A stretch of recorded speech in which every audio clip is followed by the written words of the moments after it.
ನಮಸ್ಕಾರ. ಇದೀಗ ನೀವು ನೋಡ್ತಿದ್ದೀರಾ ಉಪ್ಪೆ ನ್ಯೂಸ್. ನಾನು ನಿಮ್ಮ ಪ್ರಿಯ. Doctor B R. ಅಂಬೇಡ್ಕರ್ ನೂತನ ಸಮುದಾಯ ಭವನದ ಉದ್ಘಾಟನಾ ಹಾಗೂ ತಥಾಗತ ಭಗವಾನ್ ಗೌತಮ್ ಬುದ್ಧರ ಮೂರ್ತಿ ಪ್ರತಿಷ್ಠಾಪನೆ ಕಾರ್ಯಕ್ರಮ ದಿನಾಂಕ 29/3/2024 ಭಾಲ್ಕಿ ತಾಲೂಕಿನ ಬೀದರ್ ಜಿಲ್ಲೆಯ ಹಾಲಿಪರ್ಗ ಗ್ರಾಮದಲ್ಲಿ ಆಚರಿಸಲಾಯಿತು. ಇನ್ನು ಪೂಜ್ಯ ಬಂತೆ ಧಮ್ಯಾನಂದ ಮಹಾಥೇರೋ ಮತ್ತು ಪೂಜ್ಯ ಬಿಕ್ಕು ಸಂಘ ಇವರ ಅಮೃತ ಹಸ್ತದಿಂದ ಮೂರ್ತಿ ಅನಾವರಣ ಸಮಸ್ತ ಗ್ರಾಮಸ್ಥರು, ಊರಿನ ಗಣ್ಯರು ಈ ಕಾರ್ಯಕ್ರಮದಲ್ಲಿ ಪಾಲ್ಗೊಂಡು ತಥಾಗತ ಗೌತಮ್ ಬುದ್ಧರ ಆಶೀರ್ವಾದ ಪಡೆದುಕೊಂಡರು. ಇನ್ನು ವಿಶೇಷವಾಗಿ ಸಮತಾ ಸೈನಿಕ ದಳ ಪಥಸಂಚಲನ ಮಾಡುವ ಮೂಲಕ ಜನರ ಗಮನ ಸೆಳೆಯಿತು. ಇನ್ನು ಈ ಸಂದರ್ಭದಲ್ಲಿ ವಿಶೇಷವಾಗಿ ಅಂಬೇಡ್ಕರ್ ಭವನ ಉದ್ಘಾಟಕರಾಗಿ ಶ್ರೀ ಪ್ರೇಮ್ ಸಾಗರ್ ದಾಂಡೇಕರ್, ಸಮಾಜ ಕಲ್ಯಾಣ ಇಲಾಖೆ ಅಧಿಕಾರಿಗಳು ಬೀದರ್ ಮಹಾಥೇರೋ ಮತ್ತು ಪೂಜ್ಯ ಬಿಕ್ಕು ಸಂಘ ಇವರ ಅಮೃತ ಹಸ್ತದಿಂದ ರಿಬ್ಬನ್ ಕಟ್ ಮಾಡಿ ಕಾರ್ಯಕ್ರಮವನ್ನು ಉದ್ಘಾಟಿಸಿದರು. ಹಾಗೂ ಬುದ್ಧರ ಮೂರ್ತಿ ಪ್ರತಿಷ್ಠಾಪನೆ ಮಾಡಿ ಬೌದ್ಧ ಧರ್ಮದ ವಿಧಿವಿಧಾನ ಪ್ರಕಾರ ಬಹಳ ಶಾಂತ ರೀತಿಯಲ್ಲಿ ಕಾರ್ಯಕ್ರಮ ಯಶಸ್ವಿಯಾಗಿ ಜರುಗಿತು. ಈ ಕಾರ್ಯಕ್ರಮದ ಉದ್ಘಾಟನಾ ಭಾಷಣವನ್ನು ಪ್ರೇಮ್ ಸಾಗರ್ ದಾಂಡೇಕರ್ ಅವರು ಬುದ್ಧರ ಮತ್ತು ಅಂಬೇಡ್ಕರ್ ಅವರ ಆಚಾರ ವಿಚಾರಗಳು ಮತ್ತು ಅವರು ನಡೆದು ಬಂದ ದಾರಿ ಹಾಗೂ ಎಲ್ಲರೂ ಶಿಕ್ಷಿತರಾಗಬೇಕು ಅಂತ ನುಡಿದ್ರು. ಇನ್ನು ಪೂಜ್ಯ ಬಂತೆ ಪ್ರೇಮಾನಂದ ಹಾಗೂ ಪೂಜ್ಯ ಬಿಕ್ಕು ಸಂಘ ಇವರ ಸಾನ್ನಿಧ್ಯದಲ್ಲಿ ಬುದ್ಧರ ಧಮ್ಮ ವಿಧಿವಿಧಾನ ಪ್ರಕಾರ ಬಹಳ ವಿಜೃಂಭಣೆಯಿಂದ ಆಚರಣೆ ಮಾಡಲಾಯಿತು. ಇನ್ನು ಈ ಸಂದರ್ಭದಲ್ಲಿ ಊರಿನ ಹಿರಿಯರಾದ ಕಾಶಿನಾಥ್ ಟಿಕೆ, ಮಾರುತಿ ಡಾಂಗೆ, ಶಿವರಾಜ್ ಚಿಕ್ಲೆ, ಜಯಪ್ಪ ಮೇಲ್ದೊಡ್ಡಿ, ಸುಂದರ್ ಸುಂಗರ್, ವಿಶಾಲ ಕೆಪ್ಪೆ, ರಾಹುಲ್ ತೊಗ್ರೆ, ಪ್ರಕಾಶ್ ಸುಂಗರ್, ವಿಷ್ಣು ಡಿಕೆ, ಯಾನೇಶ್ ಮೇಲ್ದೊಡ್ಡಿ, ಸಾಯಿ ಕುಮಾರ್, ಪ್ರಭು ಪೂಜಾರಿ, ವಿಶ್ವನಾಥ್ ಮೇಲ್ದೊಡ್ಡಿ, ಅರ್ಜುನ್, ಶಾಲಿವಾನ್, ನರ್ಸಿಂಗ್, ಸಂತೋಷ್ ಸುಂಗಾರ್, ವಿಕ್ಕಿ, ವಿಷ್ಣು, ನಾಗೇಶ್ ಇನ್ನು ಹಲವು ಊರಿನ ಮಹಿಳೆಯರು, ಹಿರಿಯರು, ಕಿರಿಯರು ಹಾಜರಿದ್ದರು.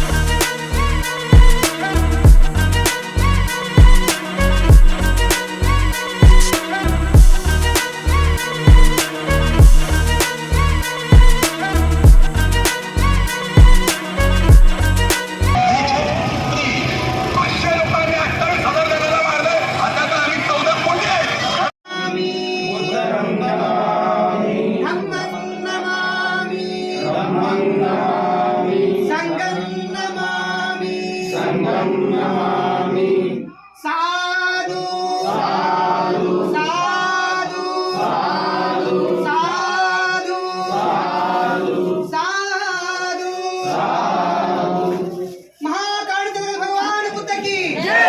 महाकाल जगत भगवान बुद्ध की जय।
है तो एक बौद्ध ग्रंथ, लेकिन वास्तव में यह मानवता की निधि है, दुनिया की धरोहर है। जर्मनी के सुप्रसिद्ध विद्वान मैक्स मूलर का कहना है, पाली ग्रंथ धम्मपद मेरे लिए अत्यंत प्रिय है। निश्चित रूप से ये पद्यों का अत्यधिक रोचक संग्रह है जो बौद्ध विचारों का वास्तविक। बौद्ध देशों में आज भी धम्मपद के अखंड पाठ की परंपरा जीवित है। श्रीलंका में धम्मपद के पारायण के बिना भिक्षु की उपसंपदा नहीं होती। कई बौद्ध देशों में भिक्षु संघ को चित कराती हैं, जैसे ब्राह्मण, पंडित, आर्य इत्यादि। भगवान बुद्ध की देशनाओं के अनुसार ये गुणवाचक संज्ञाएं हैं, न कि जातिवाचक अथवा नस्लवादी उपमाएं। राजेश चंद्रा और भास्कर साल्वे कमलवीर की जुगलबंदी में प्रस्तुत है संपूर्ण धम्म पद का सस्वर सामवाद संगायन। इस संगायन को कल्याण थाट के राग यमन और भूपाली में स्वर दिया है भास्कर साल्वे कमलवीर और अनुवाद को स्वर दिया है राजेश चंद्रा ने। इस संगायन को सुनना भी पुण्य कारक है। नमो तस्स भगवतो अरहतो सम्मा सम्बुद्धस्स। नमो तस्स भगवतो अरहतो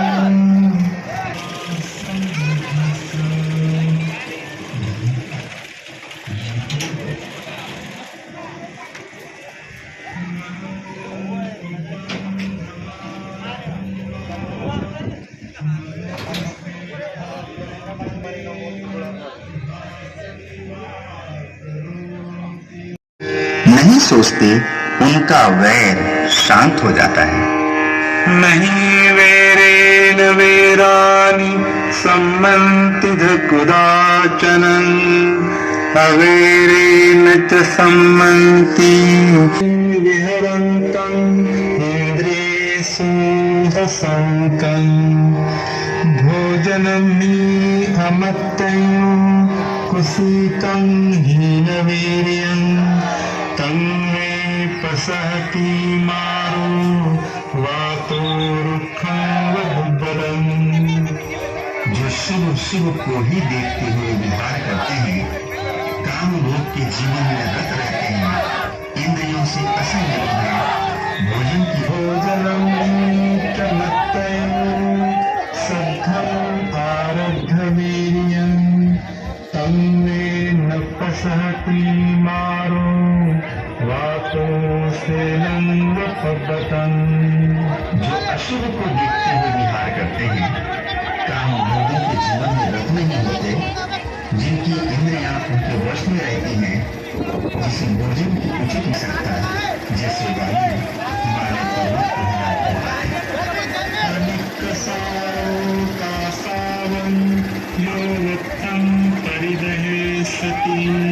जो मन को निर्मल किए बिना काषाय वस्तु को धारण करता है, सत्य और इंद्रिय दमन से रहित व्यक्ति काषाय वस्तु का अधिकार नहीं है।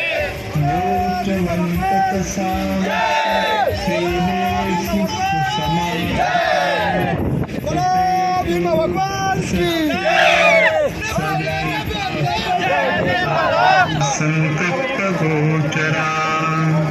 असार को सार और सार को असार समझने वाले मिथ्या संकल्पों से युक्त मनुष्य सार को प्राप्त नहीं करते। सारंत सारतो यत्वा असार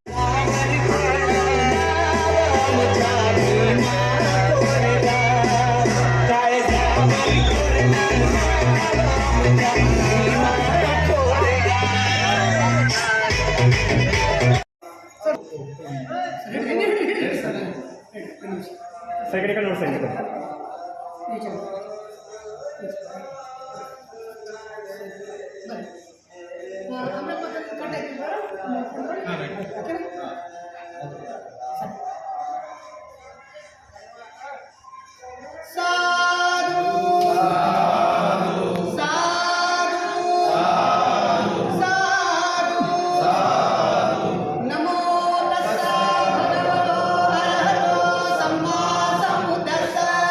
नमो तस्सा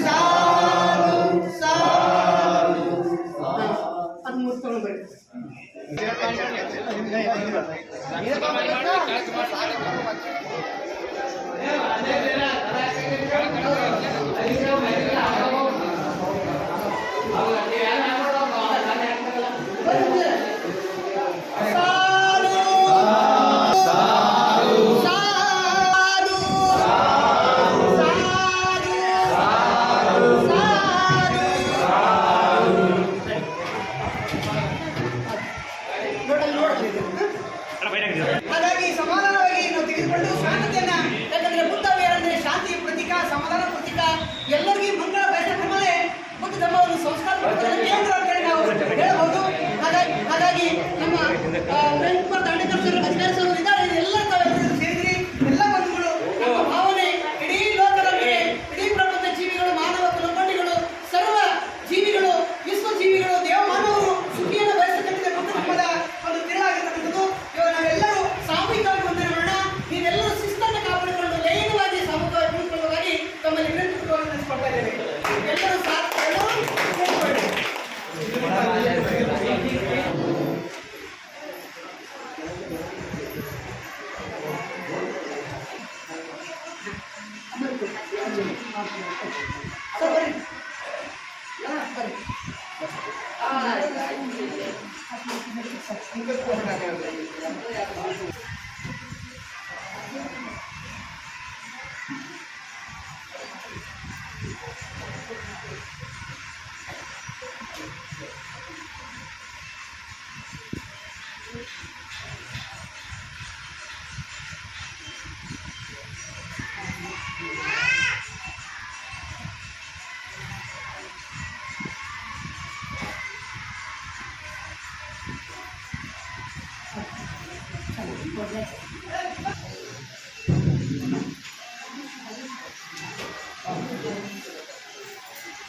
भगवतो सावक संगो यदि जंचताई पुरी संगारी नाट पुरी सपोचर ये भगवतो सावक संगो आहुनैयो भक्ति नैयो अंजलि करणियो अनुत्तरं पुण्यंके तलोक बिंबे सप्पेहि देवं मनुष्यैहि पूजेतं इमस्मिन् विहारे प्रतिष्ठापयामि इदं पुण्यं बोधियानं पटिलाभाय सवन्ततु इदं बुद्धं बिम्बे सप्तेहि देवं मनुष्यैहि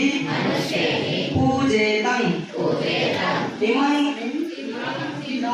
विहारे पटिस्थापयामि इदं पुण्यं बोधियानं पटिलाभाय सवन्ततु इदं बुद्धं बिम्बे सप्तेहि देवं मनुष्यैहि पूजेतं इमस्मिन् विहारे प्रतिष्ठापयामि इदं पुण्यं बोधियानं पटिलाभाय सवन्ततु साधु साधु साधु बुद्धं नमामि धम्मं नमामि संघं नमामि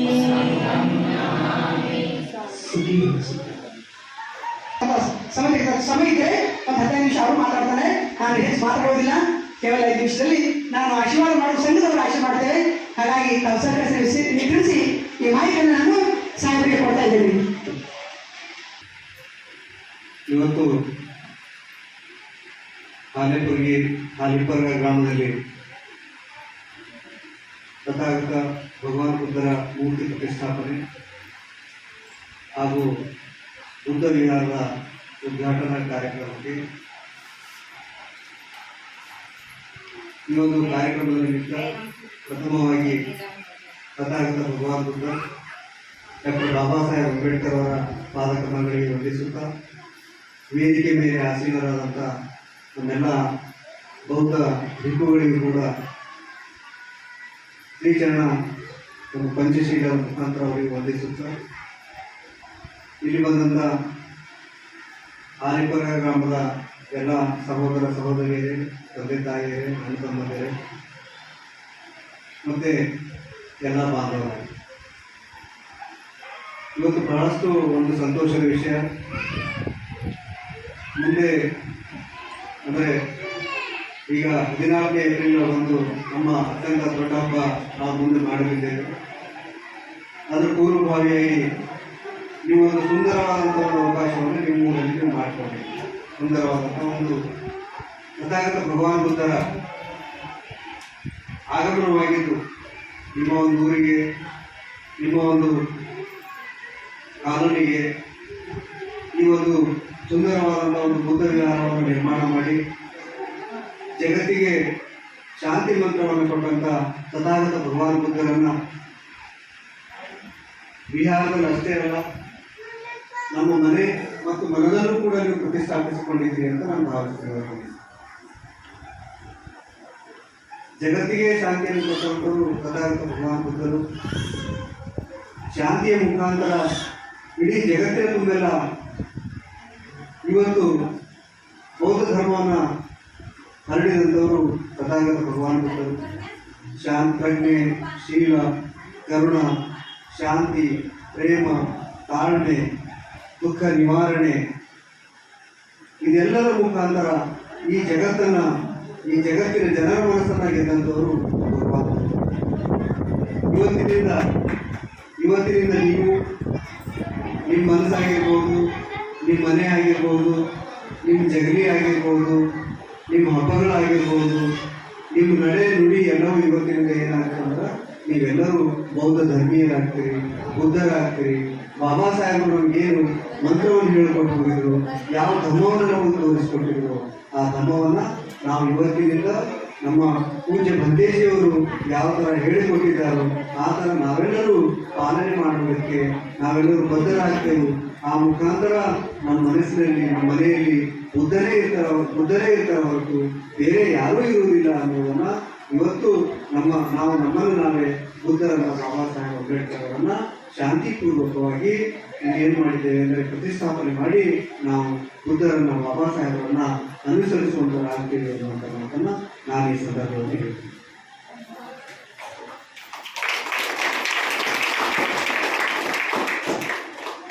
ಇನ್ನು ಡಾಕ್ಟರ್ ಬಾಬಾ ಸಾಹೇಬ್ ಅಂಬೇಡ್ಕರ್ ಅವರು ನಾವೆಲ್ಲಕ್ಕಿಂತ ಹೆಚ್ಚು, ನಮ್ಮ ಜೀವಕ್ಕಿಂತ ಹೆಚ್ಚಾಗಿ ನಾವು ಯಾರನ್ನ ಪ್ರೀತಿಸ್ತೀವಿ ನಮ್ಮ ಜೀವಮಾನದಲ್ಲಿ ಅಂದರೆ ಬಾಬಾ ಸಾಹೇಬ್ ಅಂಬೇಡ್ಕರ್ ಅವರು. ಯಾಕಂದ್ರೆ ನಮ್ಮೆಲ್ಲ ಹಳ್ಳಿ ಊರಲ್ಲಿ, ಎಲ್ಲ ಊರುಗಳಲ್ಲಿ ಬಹಳಷ್ಟು ಸ್ವಾಭಿಮಾನಿಗಳು ಯಾರಿರ್ತಾರೆ ಅಂದ್ರೆ ನಮ್ಮ ತಂದೆ ತಾಯಿಯರು, ನಮ್ಮ ಅಣ್ತಮ್ಮರು ಇರ್ತಾರೆ. ಬಾಬಾ ಸಾಹೇಬ್ ಅಂಬೇಡ್ಕರ್ ಅವರ ಬಗ್ಗೆ ಬಹಳಷ್ಟು ಸ್ವಾಭಿಮಾನ ಇರ್ತಾರೆ.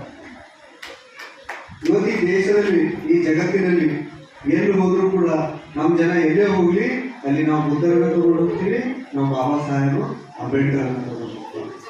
ಈ ದೇಶ ತುಂಬ ಅಷ್ಟೇ ಅಲ್ಲ, ಇಡೀ ಜಗತ್ತಿನಲ್ಲೇ ನಾವಿವತ್ತು ಬುದ್ಧ ಮತ್ತು ಬಾಬಾ ಸಾಹೇಬ್ ಅಂಬೇಡ್ಕರ್ ಅವರನ್ನ ನಾವು ಕೇವಲ ಮೂರ್ತಿ ಪ್ರತಿಷ್ಠಾಪನೆ ಅಲ್ಲ, ಅವರ ಪಂಚಶೀಲ ತತ್ವಗಳನ್ನ ಇಡೀ ಜಗತ್ತಿನ ತುಂಬೆಲ್ಲ ಹರಡುವುದಕ್ಕೆ ನಾವು ಬಾಬಾ ಸಾಹೇಬ್ ಅನುಯಾಯಿಗಳು ಇವತ್ತು ನಾವೇನ್ ಮಾಡ್ತಾ ಇದ್ದೇವೆ ಅಂದ್ರೆ ಕಾರಣಕರ್ತರಾಗ್ತಾ ಇದ್ದೇವೆ. ಜಗತ್ತಿನಲ್ಲಿ ಅತಿ ಹೆಚ್ಚು ಮೂರ್ತಿ ಯಾವ್ದಾದ್ರೂ ದೇವ್ರದವ ಅಂದ್ರ ಅದು ಯಾರ ದೇವರು? ನಮ್ಮ ದೇವರು. ನಮ್ಮ ದೇವರು ಯಾರು? ತಥಾಗತ ಭಗವಾನ್ ಬುದ್ಧ. ಜಗಲಿ ಮೇಲೆ ದೇವರುಗಳು ಈ ದೇಶ ಬಿಟ್ಟು ಎಲ್ಲೂ ಹೋಗಿಲ್ಲ, ಈ ಊರು ಬಿಟ್ಟು ಎಲ್ಲೂ ಹೋಗಿಲ್ಲ. ನಮ್ಮ ದೇವರು ಜಗತ್ತಿನ ತುಂಬ, ಯಾವ ದೇಶದಲ್ಲೂ ಹೋಗ್ರಿ ನೀವು ಚೈನಾದಾಗ ಹೋಗ್ರಿ, ನೀವು ಜಪಾನ್ ಹೋಗ್ರಿ, ನೀವು ಥೈಲ್ಯಾಂಡ್ ಹೋಗ್ರಿ, ನೀವು ಅಮೇರಿಕಾ ಹೋಗ್ರಿ, UK ಹೋಗ್ರಿ, ಯಾವುದೇ ದೇಶದಲ್ಲಿ ಹೋದ್ರು ಕೂಡ ಇವತ್ತು ಬುದ್ಧ ಎಲ್ಲ ದೇಶದಲ್ಲೂ ಕೂಡ ಇದ್ದಾರೆ. ಶಾಂತಿ, ಪ್ರಜ್ಞೆ, ಶೀಲ, ಕರುಣ, ಮೈತ್ರಿ ಇದೆಲ್ಲವೂ ಕೂಡ ಎಲ್ಲಿದೆ ಅಂದರೆ ಬುದ್ಧರ ಹತ್ತಿರ. ಅದಕ್ಕಾಗಿ ನೋಡ್ರಿ, ನಮ್ಮ ದೇವರು ಎಷ್ಟು ಶಾಂತ ಕೂತಾರ ನೋಡಿ. ಈಗ ಯಾವ್ದಾದ್ರು ದೇವರುಗಳು ಕೂತಾವ ನಿಮ್ಮ ಮನಸ್ಸಿನಲ್ಲಿ, ನೀವು ದೇವರುಗಳಿಗೆ ಒಂದ್ಸರಿ ನೆನಪು ಮಾಡ್ತೀವಿ. ಆ ದೇವರುಗಳು ಹೆಂಗವ, ಇವತ್ತು ನಮ್ಮ ಬುದ್ಧ ಹೆಂಗಾರ ಅನ್ನೋದು ನೆನಪು ಮಾಡ್ತೀವಿ. ಬುದ್ಧರಿಗೆ ನೋಡ್ರಿ, ಬುದ್ಧ ಹೆಂಗಿರ್ತಾರ. ಭಂತೇಜಿಯವರು ಬಹಳ ಚಲೋ ಏನ್ ಮಾಡ್ತಾರೆ ನಮಗ, ಏನ್ ಮಾಡಿದ್ರು ಭಂತೇಜಿಯವರು 5 ನಿಮಿಷ ಕೂಡಿಸಿ ಏನ್ ಮಾಡಿದ್ರು ನಮ್ಗೆ ಧ್ಯಾನ ಮಾಡಿದ್ರು. ಬುದ್ಧ ಎಲ್ಲಿರ್ತಾರ? ಶಾಂತಿ ಮನಸ್ಸಿನಾಗ ಇರ್ತಾರೆ. ಎಲ್ಲಿ ಶಾಂತಿ ಇರ್ತದ ಅಲ್ಲಿ ಬುದ್ಧ ಇರ್ತಾರೆ. ಬುದ್ಧ ಯಾರಿಗೂ ಅಂಜಿಸಲ್ಲ, ಅವರು ಯಾರಿಗೂ ಅಂಜಿಸಲ್ಲ, ಯಾರ ಮೇಲೆಗೂ ಬರಲ್ಲ, ಯಾವ ಪ್ರಾಣಿಗಳಿಗೂ ಬಲಿ ಬೇಡಲ್ಲ, ಏನೂ ಕೇಳೋದಿಲ್ಲ. ಬುದ್ಧ ಏನ್ ಕೇಳ್ತಾರಂದ್ರ ಒಂದು ಅಗರಬತ್ತಿ ಹಚ್ಚಬೇಕು, ಶ್ರೀಶರಣ ಪಂಚಶೀಲ ಓದಬೇಕು. ಪಂಚಶೀಲ ಅಂದ್ರೇನು? ನಾವು ಯಾವುದೇ ಪ್ರಾಣಿಯನ್ನು ಹತ್ಯೆ ಮಾಡುವುದಿಲ್ಲ, ನಾವು ಯಾರಿಗೂ ಮೋಸ ಮಾಡುವುದಿಲ್ಲ, ನಾವು ವ್ಯಭಿಚಾರ ಮಾಡುವುದಿಲ್ಲ, ನಾವು ಸಿಂಧಿ ಸರಾಯಿ ಇದ್ಯಾವುದು ಕುಡಿಯುವುದಿಲ್ಲ. ನಾವೇನ್ ಮಾಡ್ತೀವಿ ಅಂದ್ರೆ ದಾನ ಮಾಡದೇ ಇರುವಂತಹ ಯಾವುದೇ ವಸ್ತುಗಳನ್ನು ನಾವು ಮುಟ್ಟುವುದಿಲ್ಲ. ಈ 5 ತತ್ವಗಳು ಯಾರು ಪಾಲನೆ ಮಾಡ್ತಾರ ಅವ್ರು ಯಾರು? ಬುದ್ಧಿಸ್ಟ್. ಬರೀ ಯಾರು ಬಾಬಾ ಸಾಹೇಬ್ ಅಂಬೇಡ್ಕರ್ ಅವ್ರ ಫೋಟೋ ಹಚ್ತೇವೆ, ಬರೀ ಯಾರು ಬುದ್ಧರ ಮೂರ್ತಿ ಇಟ್ಕೊಂಡು ಅವರಷ್ಟೇ ಬುದ್ಧರಲ್ಲ, ಅವರಷ್ಟೇ ಬುದ್ಧಿಸ್ಟರಲ್ಲ ಅಥವಾ ಬೌದ್ಧರಲ್ಲ. ಯಾರು ಈ 5 ಪಂಚಶೀಲಗಳನ್ನು ತಮ್ಮ ದಿನನಿತ್ಯ ತಮ್ಮ ಜೀವನದಲ್ಲಿ ಪಾಲನೆ ಮಾಡ್ತಾರ ಅವರೇ ಯಾರು ಅಂದರೆ ಬುದ್ಧಿಸ್ಟರು. ಹೀಗಾಗಿ ನಮ್ಮ ಧರ್ಮ ಏನೂ ಬೇಡಲ್ಲ. ನಮ್ಮ ಧರ್ಮ ಯಾರ ಸಲುವಾಗದ? ನಮ್ಮ ಸಲುವಾಗದ, ನಮ್ಮ ಮನಸ್ಸಿನ ಶಾಂತಿ ಸಲುವಾಗದ, ನಮ್ಮ ಒಳ್ಳೆಯದ ಸಲುವಾಗದ. ಇವತ್ತು ನಮ್ಮ ಸಮಾಜ ಎದರಿಂದ ಹಾಳಾಗುತ್ತೆ ಅಂದ್ರೆ ಶರೀರ ಕುಡಿಯೋದ್ರಿಂದ ಹಾಳಾಗುತ್ತದ, ಸಿಂಧಿ ಕುಡಿಯೋದ್ರಿಂದ ಹಾಳಾಗುತ್ತ. ಇಲ್ಲೂ ಕೂಡ ಸರಿ ಸಿಂಧಿ ಕುಡಿದು ಕೆಲವು ಜನ ಬಂದಿರ್ತಾರೆ. ಅವರಿಗೆ ಇದರಲ್ಲಿ ಬಂದು ಕೂತ್ಕೊಳ್ಳೋದಕ್ಕೆ ಯಾವುದೇ ಹಕ್ಕಿಲ್ಲ. ಬುದ್ಧನನ್ನೇ ಶರಣ ಹೋಗುವುದು ಅಂದ್ರೆ ಏನು ಅಂದ್ರೆ ಶರೀರ ಸಿಂಧಿ ಬಿಟ್ಟು ಮೋಸ ವಂಚನೆ ಕೊಟ್ಟವರು ಯಾರು ಅಂದರೆ ಬಾಬಾ ಸಾಹೇಬ್ ಅಂಬೇಡ್ಕರ್ ಅವರು. ಯಾಕಂದ್ರೆ ಬಾಬಾ ಸಾಹೇಬ್ ಅಂಬೇಡ್ಕರ್ ಅವರು 1935ರಲ್ಲಿ ಅಂದ್ರೆ ದೀಕ್ಷಾ ತೆಗೆದುಕೊಳ್ಳುವುದಕ್ಕಿಂತ ಸುಮಾರು 30 ವರ್ಷದ ಮೊದಲೇ ಬಾಬಾ ಸಾಹೇಬ್ ಅಂಬೇಡ್ಕರ್ ಅವರು ಏನು ಘೋಷಣೆ ಮಾಡ್ತಾರೆ ಅಂದ್ರೆ, ನಾನು ಒಂದು ಧರ್ಮದಲ್ಲಿ, ಈ ಒಂದು ಸನಾತನ ಧರ್ಮದಲ್ಲಿ ನಾನು ಹುಟ್ಟಿದ್ದೇನೆ, ಆ ಹಿಂದೂ ಧರ್ಮದಲ್ಲಿ ನಾನು ಹುಟ್ಟಿದ್ದೇನೆ. ಆದರೆ ನಾನು ಸಾಯಬೇಕಾದ್ರೆ ನಾನು ಹಿಂದೂ ಧರ್ಮದಲ್ಲಿ ಇರುವುದಿಲ್ಲ, ಮತ್ತೊಂದು ಧರ್ಮದಲ್ಲಿ ನಾನು ಹೋಗ್ತೇನೆ ಅನ್ನುವಂಥ ಮಾತನ್ನು ಬಾಬಾ ಸಾಹೇಬ್ ಅಂಬೇಡ್ಕರ್ ಹಾಗೆ ಹೇಳಿದ್ಮೇಲೆ ಸುಮಾರು ವರ್ಷಗಳ ಕಾಲ ಬಾಬಾ ಸಾಹೇಬ್ ಅಂಬೇಡ್ಕರ್ ಅವರು ಏನು ಮಾಡ್ತಾರೆ, 30 ವರ್ಷಗಳ ಕಾಲ ಬಾಬಾ ಸಾಹೇಬ್ ಅಂಬೇಡ್ಕರ್ ಅವರು ಜಗತ್ತಿನಲ್ಲಿರ್ತಕ್ಕಂಥ ಎಲ್ಲ ಧರ್ಮಗಳನ್ನು ಓದ್ತಾರೆ. ಬಾಬಾ ಸಾಹೇಬ್ ಅಂಬೇಡ್ಕರ್ ಅವರು ಕ್ರೈಸ್ತ ಧರ್ಮದ ಎಲ್ಲ ಪುಸ್ತಕಗಳು ಓದ್ತಾರೆ. ಬಾಬಾ ಸಾಹೇಬ್ ಅಂಬೇಡ್ಕರ್ ಅವರು ಹಿಂದೂ ಧರ್ಮದ ಎಲ್ಲ ಪುಸ್ತಕಗಳು ಓದ್ತಾರೆ. ಬಾಬಾ ಸಾಹೇಬ್ ಅಂಬೇಡ್ಕರ್ ಅವರು ಸಿಖ್ ಧರ್ಮದ ಗ್ರಂಥಗಳನ್ನು ಓದ್ತಾರೆ. ಬಾಬಾ ಸಾಹೇಬ್ ಅಂಬೇಡ್ಕರ್ ಅವರು ಮುಸಲ್ಮಾನರ ಜಗತ್ತಿನಲ್ಲಿರ್ತಕ್ಕಂಥ ಎಲ್ಲ ಧರ್ಮ ಗ್ರಂಥಗಳನ್ನು ಓದಿ ಅಧ್ಯಯನ ಮಾಡಿ ನಮ್ಮ ಜನರಿಗೆ ಒಳ್ಳೆಯ ಒಂದು ಧರ್ಮವನ್ನು ಕೊಟ್ಟಿರ್ತಾರೆ. ಆ ಧರ್ಮದಲ್ಲಿ ನಮಗೇನಿರಬೇಕು? ಸಮಾನತೆ ಇರಬೇಕು, ಎಲ್ಲರ ಹತ್ರ ಸಹೋದರತ್ವ ಇರಬೇಕು, ಎಲ್ಲರ ಹತ್ರ ಬಂಧುತ್ವ ಇರಬೇಕು, ನಾವೆಲ್ಲರೂ ಒಂದು ಎನ್ನುವಂಥ ಒಂದು ಧರ್ಮವನ್ನು ಕೊಟ್ಟವರು ಬಾಬಾ ಸಾಹೇಬ್. ಯಾಕೆ ನಾವು ಹಿಂದೂ ಧರ್ಮದಲ್ಲಿ ಹೀಗಿದ್ದೆವು? ಹಿಂದೂ ಧರ್ಮ ನಮಗೆ ಯಾಕೆ ಈ ಥರ ಇರ್ತದ? ನಮಗೆ ಯಾಕೆ ಊರು ಹೊರಗೆ ಇರ್ತದ? ನಮ್ಗೆ ಯಾಕೆ ಬರೀ ಏನು ಪುಕ್ಕಟ್ಟೆ ಕಟ್ಗೆ ಹೊಡಿಲಿಕ್ಕೆ ಹಸ್ತದ? ನಮ್ಗೆ ಯಾಕೆ ಬೇರೆ ಬೇರೆ ಏನು ಅಂದ್ರೆ ಪುಕ್ಕಟ್ ಕೆಲಸನೇ ಹಸ್ತದ? ನಮಗೆ ಕೆಲಸ ಮಾಡಿದ್ರು ಕೂಡ ಊಟ ಮಾಡ್ಲಿಕ್ಕೆ ಸಿಗಲ್ಲ, ಕೂಲಿ ಬರಾಬರಿ ಸಿಗಲ್ಲ. ಯಾಕೆ ನಾವು ಹಿಂಗೆ ಕೆಳಗಿದ್ದೆವು? ಯಾಕೆ ನಾವು ಊರು ಹೊರಗಿದ್ದೆವು? ಯಾಕೆ ನಮ್ಗೆ ಊರೊಳಗೆ ಬರ್ಬಿಡಲ್ಲ? ಯಾಕೆ ನಮ್ಗೆ ದೇವಸ್ಥಾನದೊಳಗೆ ಬರ್ಬಿಡಲ್ಲ? ನಾವು ಎಷ್ಟು ಸಾವಿರ ವರ್ಷದಿಂದ ಹಿಂಗೆ ಇದ್ದೆವು, ನಾವು ಯಾಕೆ ಹಿಂಗಿದ್ದೆವು ಅನ್ನೋದಕ್ಕೋಸ್ಕರ ಬಾಬಾ ಸಾಹೇಬ್ ಅಂಬೇಡ್ಕರ್ ಅವರು ಸಣ್ಣವರಿದ್ದಾಗ ಸಂಸ್ಕೃತಿ ಕಲಿಯಲಿಕ್ಕೆ ಅವಕಾಶ ಇರಲಿಲ್ಲ. ಬಾಬಾ ಸಾಹೇಬ್ ಅಂಬೇಡ್ಕರ್ ಅವರು ದೊಡ್ಡವರಾದ್ಮೇಲೆ ಸಂಸ್ಕೃತಿ ಗುರು ಇಟ್ಟುಕೊಂಡು ಸಂಸ್ಕೃತಿ ಕಲಿತು ನಮ್ಮ ದೇಶದ ಎಲ್ಲ ಹಿಂದೂ ಧರ್ಮಗಳ ಅಧ್ಯಯನ ಮಾಡ್ತಾರೆ ಬಾಬಾ ಸಾಹೇಬ್ ಅಂಬೇಡ್ಕರ್. ನಾವು ಯಾವತ್ತೂ ಗುಲಾಮರಾಗೇ ಇದ್ದೇವೇನು? ನಾವು ಯಾವಾಗಲೂ ಗುಲಾಮರಾಗೇ ಇದ್ದೇವೇನು? ಈ ದೇಶ ನಾವು ಯಾವತ್ತೂ ಆಳಿವೇನು? ನಮ್ಮ ದೇವರು ಯಾರು, ನಮ್ಮ ಧರ್ಮಗುರು ಯಾರು ಅನ್ನೋದನ್ನು ಬಾಬಾ ಸಾಹೇಬ್ ಅಂಬೇಡ್ಕರ್ ಮತ್ತೊಂದು ಸಾರಿ ಅಧ್ಯಯನ ಮಾಡಿ ನಾವು ಈ ಜಗತ್ತಿನಲ್ಲಿರ್ತಕ್ಕಂಥ ಶ್ರೇಷ್ಠವಾದಂಥ ಧರ್ಮ, ಆ ಧರ್ಮದ ವಾರಸದಾರಿದ್ದೆವು. ನಾವು ಹಿಂದೊಂದು ಸಾರಿ ಏನೇ ಆಗಿದ್ದೆವು ಅಂದ್ರೆ ಬೌದ್ಧರಿದ್ದೆವು. ಈ ದೇಶದೊಳಗ ಬೌದ್ಧರು ಬ್ರಾಹ್ಮಣರಿವೆ ಯುದ್ಧ ಆಗಿ ನಾವೇನಾದೆವು ಅಂದ್ರೆ ಹೊರಗೆ ತಳ್ಳಲ್ಪಟ್ಟೆವು. ನಾವು ಒಂದು ಕಡೆ ದಕ್ಷಿಣ ಭಾರತದಲ್ಲಿ ತಳ್ಳಲ್ಪಟ್ಟೆವು, ನಾವು ಊರು ಹೊರಗೆ ತಳ್ಳಲ್ಪಟ್ಟೆವು. ಅವರು ನಮಗೆ ಮುಗಿಸ್ಕೊಳ್ಳೋದಿಲ್ಲ, ನಾವು ಅವರಿಗೆ ಮುಗಿಸ್ಕೊಳ್ಳೋದಿಲ್ಲ. ಯಾವುದೇ ಕಾರ್ಯಕ್ರಮಗಳಿದ್ದಾಗ ಅವ್ರು ನಂಬಲ್ಲಿ ಬರಲ್ಲ, ನಾವು ಅವರಲ್ಲಿ ಹೋಗಲ್ಲ. ಹಿಂಗಾಗಿ ಏನದ ಅಂದ್ರೆ ಈ ದೇಶದ ಇತಿಹಾಸ ಏನದಂದ್ರೆ ಬ್ರಾಹ್ಮಣ ಮತ್ತು ಬೌದ್ಧರ ಇತಿಹಾಸ. ಈ ದೇಶದಲ್ಲಿ ಬುದ್ಧ ಕಣ್ಮರೆ ಆಗಿ ಹೋಗಿರ್ಬೋದು, ಆದ್ರೆ ಇವತ್ತು ಮತ್ತೆ ಬಾಬಾ ಸಾಹೇಬ್ ಅಂಬೇಡ್ಕರ್ ಅವರು ಏನು ಮಾಡ್ಕೊಟ್ಟಿದ್ದಾರೆ ಅಂದರೆ ನಮಗೆ ಬುದ್ಧರನ್ನು ಕೊಟ್ಟಿದ್ದಾರೆ. ಪ್ರತಿ ಗುರುವಾರ ಆಗಲಿ, ಪ್ರತಿ ಸಂಡೇ ಆಗಲಿ ನೀವು ಬುದ್ಧ ವಿಹಾರಕ್ಕೆ ಬರಬೇಕು. ಇದೆಲ್ಲ ಪ್ರತಿದಿನ ಸ್ವಚ್ಛಗೊಳಿಸಬೇಕು. ಸಾಯಂಕಾಲ ಆಗಲಿ ಅಥವಾ ಮುಂಜಾನೆ ಆಗಲಿ ನೀವು ಅಗರಬತ್ತಿ ಮತ್ತು ಮೊಂಬತ್ತಿ ಹಚ್ಚಿ ಇಲ್ಲಿ ಶ್ರೀಶರಣ ಪಂಚಶೀಲ ಓದಬೇಕು. ನೀವು ಒಂದು ವೇಳೆ ಕಲಿಸಿ ನಮಗೆ ಸರಿಯಾಗಿ ಕಲಿಸ್ಕೊಡ್ತೀವಿ, ಈ ಸಣ್ಣ ಮಕ್ಕಳಿಗೆ ಕಲಿಸ್ಕೊಡ್ತೀವಿ ಅಂದ್ರೆ ಈ ಮಕ್ಕಳು ಕೂಡ ಏನು ಕಲಿತಾರೆ ಅಂದ್ರೆ ಬುದ್ಧ ವಿಹಾರಕ್ಕೆ ಹೋಗ್ಬೇಕು. ಸಂಡೇ ಬುದ್ಧ ವಿಹಾರಕ್ಕೆ ಹೋಗ್ಬೇಕು, ಬುಧವಾರ ಬುದ್ಧ ವಿಹಾರಕ್ಕೆ ಹೋಗ್ಬೇಕು, ಹೋಗಿ ಶ್ರೀಶರಣ ಪಂಚಶೀಲ ತಗೊಳ್ಬೇಕು. ಮನೆಗೆ ಜಗ್ಗಿ ಮುಂದೆ ಬುದ್ಧ ಅಂಬೇಡ್ಕರ್ ಹೋಗ್ಬೇಕು. ಅಲ್ಲಿ ದಿನನಿತ್ಯ ನೀವು ಶ್ರೀಶರಣ ಪಂಚಶೀಲ ಹೋಗ್ಬೇಕು, ಮಕ್ಕಳಿಗೆ ತಗೊಂಡು ಹೋಗ್ಬೇಕು. ನೀವು ಓದಿದ್ರೆ ಮಕ್ಕಳು ಏನು ಕಲಿತಾರ? ಸಂಸ್ಕಾರಗಳಿಗೆ. ನೀವು ಹೊರಗೆ ಬಂದು ಬಾಬಾ ಸಾಹೇಬ್ ಅಂಬೇಡ್ಕರ್ ಅವರಿಗೆ ರೋಡಿನ ಮೇಲೆ ಇಟ್ಟು, ಚೌಕಿ ಮೇಲೆ ಇಟ್ಟು ನೀವು ಜಗ್ಗಿ ಮೇಲೆ ಬೇರೆಯವ್ರಿಗೆ ಇಟ್ಟಿರಂದ್ರೆ ನಿಮ್ಮಂಥವ್ರು ಏನು ಎಲ್ಲ ಯಾರು ತಿನ್ನತ್ತೀವಿ ನಾವು? ಯಾರು ತಿನ್ನತ್ತಿದ್ದೇವೆ ನಾವು? ಅನ್ನ ಯಾರದ? ಜಗ್ಲಿ ಮೇಲೆ ಯಾರ? ಬೇಯ್ಮಾನ ಯಾರ? ಬೈಮಾನ್ ಯಾರ? ಬೈಮಾನ್ ಯಾರ? ಅನ್ನ ಅವ್ರದ್ದು. ರೇಷನ್ ಅವ್ರು ನೋಡತ್ತೇವೆ, ಓದಕ್ಕೆ ಬರ್ಲಿಕ್ಕೆ ಅವ್ರು ಮಾಡಿಕೊಟ್ರು, ನಮಗೆ ಓದಕ್ಕೆ ಬರ್ಲಿಕ್ಕೆ ಅವ್ರು ಮಾಡಿಕೊಟ್ರು, ಹಾಸ್ಟೆಲ್ ಅವ್ರು ಮಾಡಿಕೊಟ್ರು, ಸ್ಕಾಲರ್ಶಿಪ್ ಅವ್ರು ಮಾಡಿಕೊಟ್ರು, ಪ್ರೈಸ್ ಮನಿ ಅವ್ರು ಮಾಡಿಕೊಟ್ರು, ನಿಮಗೆಲ್ಲ ಫ್ರೀ ರೇಷನ್ ಅವ್ರು ಮಾಡಿಕೊಟ್ರು, ನಿಮ್ಗೆ ರೇಷನ್ ಕಾರ್ಡ್ ಮಾಡಿಕೊಟ್ರು, ನಿಮ್ಗೆ ಓಟಿನ ಹಕ್ಕು ಕೊಟ್ಟರು, ನಿಮ್ಗೆ ನೀರು ಕುಡಿಲಿಕ್ಕೆ ನೀರಿನ ಹಕ್ಕು ಕೊಟ್ಟರು, ನಿಮ್ಗೆ ಮನೆ ಕೊಟ್ಟರು. ಎಲ್ಲದಕ್ಕ ಬಾಬಾ ಸಾಹೇಬ್ ಕೊಟ್ಟನ, ಎಲ್ಲದಕ್ಕ ಬಾಬಾ ಸಾಹೇಬ್ ಕೊಟ್ಟನ ಅಂತ ಹೇಳ್ತೀರಿ. ಆದ್ರೆ ಮನೆಗೆ ಹೋಗಿ ಏನ್ ಮಾಡ್ತೀರಿ? ಮನೆಗೆ ಹೋಗಿ ಹಣಿ ಒಯ್ದು ಬೇರೆಯವ್ರಿಗೆ ಹಚ್ತೀರಿ. ಅದಕ್ಕೆ ಬೇಮಾನ್ ನೀವಿದ್ದು. ಅದಕ್ಕೆ ನೀವು ಇಲ್ಲಿ ಬರೀ ಬಾಬಾ ಸಾಹೇಬ್ ಅಂಬೇಡ್ಕರ್ ಬುದ್ಧ ವಿಹಾರ ಮೇಲೆ ಇರಲ್ಲ, ಬರೀ ಬಾಬಾ ಸಾಹೇಬ್ ಅಂಬೇಡ್ಕರ್ ರೋಡಿನ ಮೇಲೆ ಇರಲ್ಲ. ಬಿಸ್ಲಾಗ ಬಾಬಾ ಸಾಹೇಬ್ ಇರ್ಬೇಕು, ನೆರಳಿನಾಗ ಮತ್ತೊಬ್ಬರು ಇರ್ಬೇಕು. ಬಿಸ್ಲಾಗ ಬಾಬಾ ಸಾಹೇಬ್ ಇರ್ಬೇಕು, ದೇವ್ರ ಜಗ್ಗಿ ಮೇಲೆ ಮತ್ತೊಬ್ಬರು ಇರ್ಬೇಕು. ನೆರಳಿನಾಗ ಅವ್ರು ಇರ್ಬೇಕು, ಬಿಸ್ಲಾಗ ಬಾಬಾ ಸಾಹೇಬ್ ಕೂಡಿಸ್ಬೇಕು. ಬಾಬಾ ಸಾಹೇಬ್ ಚೌಕಿ ಮ್ಯಾಗ ಇರ್ಬೇಕು, ಮನಸ್ಸಿನಾಗ ಮತ್ತೊಬ್ಬರು ಇರ್ಬೇಕು. ಬಾಬಾ ಸಾಹೇಬ್ ಚೌಕಿ ಮೇಲೆ ಇರ್ಬೇಕು, ಮನಸ್ಸಿನ ಮತ್ತೊಬ್ಬರು ಇರ್ಬೇಕು. ಇದು ಬೇಮಾನ್ ಯಾರು ಅಂದ್ರ ನೀವು. ಅದಕ್ಕೆ ಅನ್ನ ಯಾರು ಕೊಟ್ಟಾರ? ಯಾರು ನೆರಳಿನ ನಾವಿದ್ದೇವು. ನೆರಳು ಯಾರು ನಮಗೆ ಮಾಡಿಕೊಟ್ಟಾರ? ನೀರು ಯಾರು ಕೊಟ್ಟಾರ? ಅದು ನಮ್ಗೆ ತಿಳಿಯತ್ತದ ಇಲ್ಲ. ಅದಕ್ಕೆ ನಮ್ಮ ಜಗ್ಗಿ ಮೇಲೂ ಅವ್ರು ಇರ್ಬೇಕು, ಚೌಕಿ ಮೇಲೂ ಅವ್ರು. ಬೇಮಾನ್ ಸಮಾಜಕ್ಕೆ ಆಗ್ಬೇಕು, ಧರ್ಮಕ್ಕೆ ಬೇಮಾನ ಆಗ್ಬೇಕು. ನಾವು ಬಂದು ಬೇದಿಗೆ ಬಂದೆವು, ನಮಗೇನು ತೋರಿಸ್ತೀರಿ ಅಂದ್ರೆ ಬರೀ ಬುದ್ಧಿಗೆ ಯಾರು ತೋರಿಸ್ತೀರಿ, ಬುದ್ಧನ ಪ್ರತಿಷ್ಠಾಪನೆ ಮಾಡ್ಲತ್ತಿದ್ದೆವು. ಇಲ್ಲಿ ರೋಡಿನಲ್ಲಿ ಬಾಬಾ ಸಾಹೇಬ್ ಅಂಬೇಡ್ಕರ್ ಅವ್ರಿಗೆ ಹೂವಿನ ಹಾರ ಹಾಕ್ಲತ್ತೇವು, ನಡೆದೆವು. ಹಾಲಿಪುರ್ಗ ಏನಾಯ್ತು, ಭಾಳ ಚಲೋ ಊರದ. ಎಲ್ಲರೂ ಬುದ್ಧಗೆ ತಂದಾರ, ಎಲ್ಲ ಬುದ್ಧಿಗೆ ಅರ್ಧ ಕುಂತರು, ಪ್ರೇಯರ್ ಮಾಡಿದ್ರು, ಎಲ್ಲ ಮಾಡಿದ್ರು. ಮತ್ತೆ ಬೇರೆ ಬೇರೆ ಹಬ್ಬಗಳು ಮತ್ತೆ ಚಾಲು ಆಯ್ತು. ಎಲ್ಲ ಕೊಯ್ಯ ಹಬ್ಬಗಳೆಲ್ಲ ಮತ್ತೆ ಚಾಲು ಆಯ್ತು. ದೇವರುಗಳು ಮೈದಾಗ ಬರ್ತಾವ, ನೀರು ಬರ್ತಾರ, ಮಕ್ಕಳು ಬರ್ತಾರ, ಎಲ್ಲ ಹೋಗಿ ಅಲ್ಲೇ ಕೇಳ್ಬೇಕಲ್ಲ. ನಿಮ್ಗೆ ಏನಿಲ್ಲ